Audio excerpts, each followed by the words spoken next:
മറുഭാഗം സംസ്ഥാന BJP-യിൽ വൻ അഴിച്ചുപണി. സംസ്ഥാന നേതാക്കളെ ജില്ലാ അധ്യക്ഷന്മാരാക്കി പാർട്ടിയുടെ പുതിയ പരീക്ഷണം.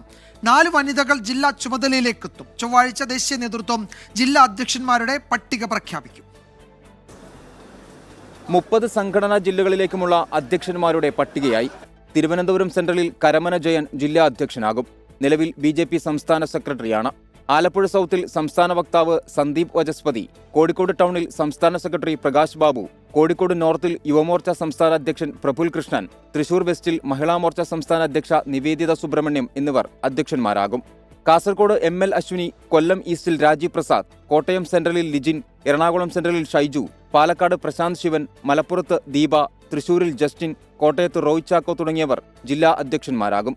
4 വനിതകളെ അധ്യക്ഷന്മാരാക്കിയ BJP ന്യൂനപക്ഷ പ്രാതിനിധ്യവും ഉറപ്പാക്കി. ജില്ലാ അധ്യക്ഷന്മാരിൽ അധികവും K. സുരേന്ദ്രൻ നേതൃത്വം നൽകുന്ന ഔദ്യോഗിക പക്ഷക്കാരാണ്. അധ്യക്ഷസ്ഥാനം പിടിക്കാനുള്ള V. മുരളീധര വിഭാഗത്തിന്റെയും PK കൃഷ്ണദാസ് പക്ഷത്തിന്റെയും നീക്കങ്ങൾ ചില ജില്ലകളിൽ വിജയം കണ്ടു. കണ്ണൂർ, തിരുവനന്തപുരം, കോഴിക്കോട്, ഇടുക്കി പോലുള്ള ജില്ലകളിൽ അധ്യക്ഷ സ്ഥാനത്തേക്ക് വാശിയേറിയ മത്സരമാണ് നടന്നത്. 24 തിരുവനന്തപുരം.